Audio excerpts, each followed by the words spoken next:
اکرام، مختلف سیاسی جماعتوں کے ذمہ داران، حاضرین اکرام، آپ جانتے ہیں کہ آج کا یہ جلسہ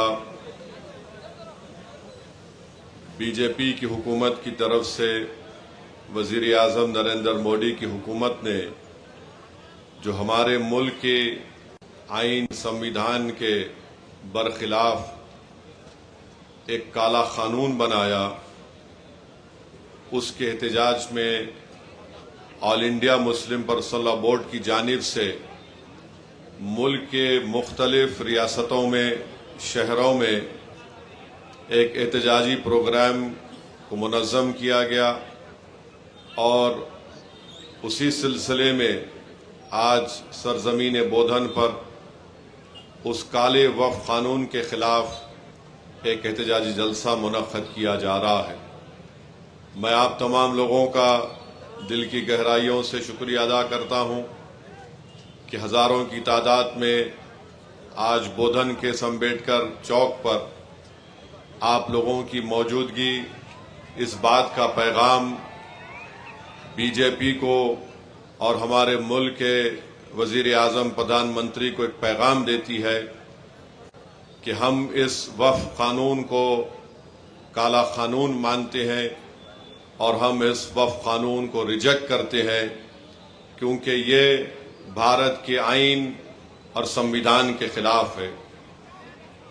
میرے عزیز دوستوں اور بزرگوں، میں اس قانون کے اوپر اپنی بات کو رکھنے سے پہلے یہ بہت ضروری سمجھتا ہوں کہ آپ کے سامنے اس بات کو رکھوں کہ غزہ میں جو معصوم فلسطینیوں کا قتل عام ہو رہا ہے، نسل کشی ہو رہی ہے، جینوسائیڈ ہو رہا ہے، ہم اس کو بھی نہ بھولیں، کیونکہ ایسا لگتا ہے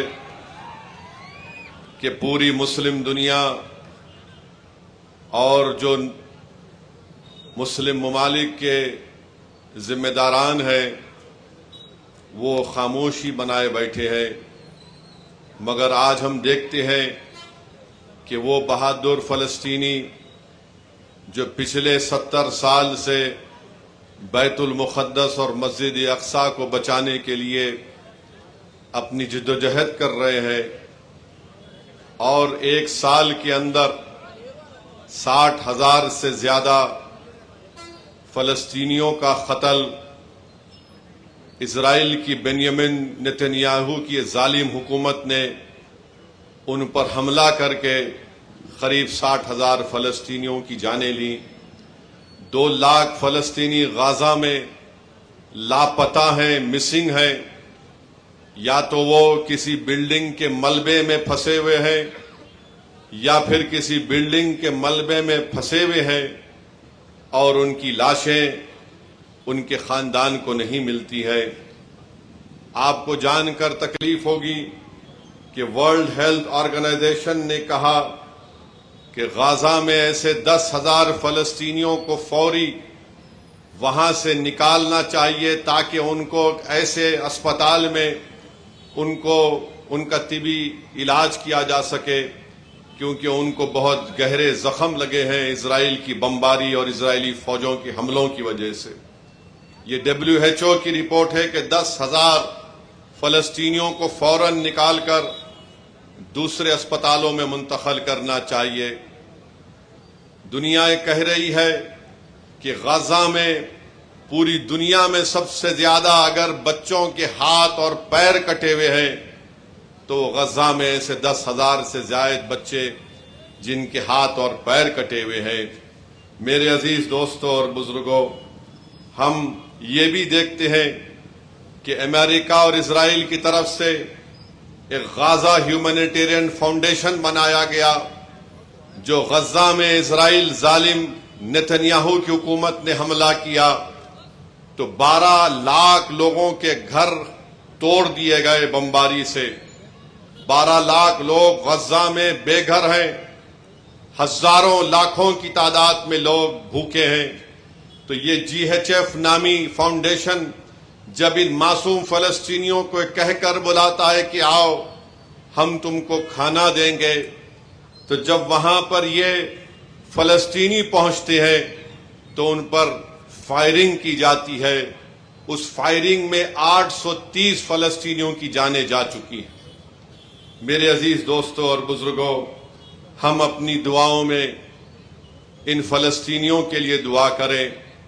ہم اپنی دعاؤں میں اللہ سے دعا کریں کہ اللہ وہ ظالم بنیامین نتنیاہو کی حکومت کا خاتمہ بھی کرے اور اللہ ان لوگوں سے اپنا حساب کرے. میرے عزیز دوستوں اور بزرگوں، دنیا میں اگر کوئی کربلا کی داستان کو کوئی دہرا رہا ہے آج کی تاریخ میں، تو وہ فلسطینی غزہ میں اور مغربی کنارے میں آج جدوجہد کر رہے ہیں. جو حسینی پرچم کو تھام کر وقت کے فرعونوں سے، نمرودوں سے پنجہ آزمائی کر رہے ہیں، تو وہ فلسطینی ہے.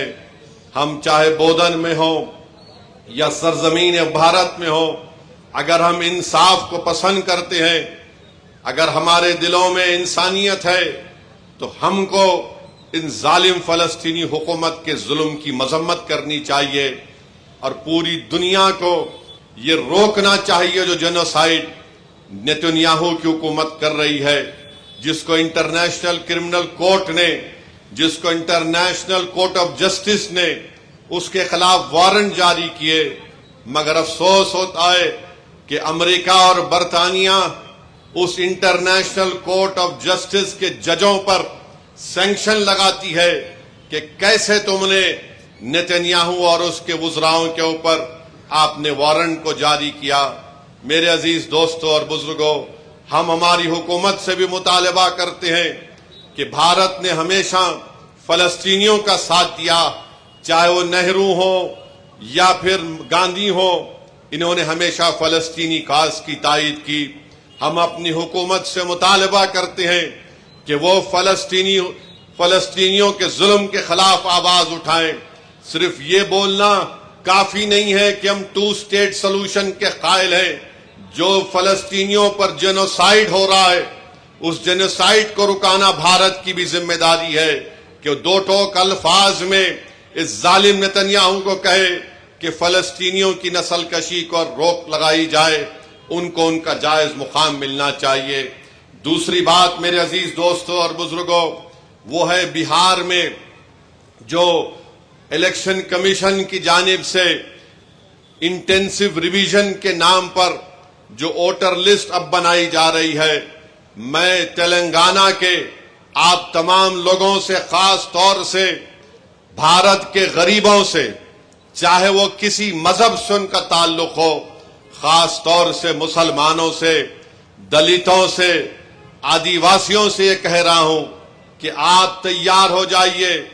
اگر تلنگانہ ہو یا ویسٹ بنگال ہو یا تامل ناڈو ہو یا بھارت میں پورے ریاستوں میں اس طرح کا انٹینسو ریویژن کروایا جائے گا، تو میری آپ لوگوں سے اپیل ہے کہ آپ لوگ اپنا ایک ایک کا برتھ سرٹیفکیٹ بنائیے. ہاں، جو ہمارے بزرگوں کی عمر 70 سال کے اوپر ہے، ان کا برتھ سرٹیفکیٹ اگر ہے تو بہت اچھا ہے، اگر نہیں ہے تو آپ ان کا پاسپورٹ بنائیے. آپ برتھ سرٹیفکیٹ اپنا بنائیے، اور اگر 10th کلاس کی مارک شیٹ ہے تو اس کو تیار رکھیے. اگر کاسٹ سرٹیفکیٹ ہے اس کو تیار رکھیے، اگر نہیں ہے تو بنوائیے. پاسپورٹ نہیں ہے تو بنوائیے، برتھ سرٹیفکیٹ نہیں ہے تو بنوائیے.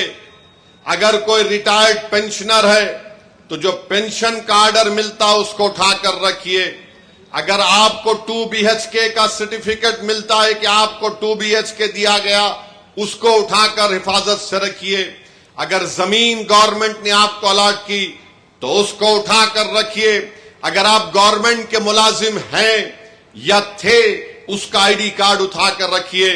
کیونکہ یاد رکھیے میری اس بات کو کہ اب جب انٹینسو ریویژن ہو رہا ہے تو الیکشن کمیشن نے جو ہدایتیں BLOs کو دی ہیں بہار میں، اس میں یہ کہا گیا کہ اگر الیاس صاحب کے گھر پر کوئی 3 مرتبہ BLO چلا جائے گا اور 3 مرتبہ کسی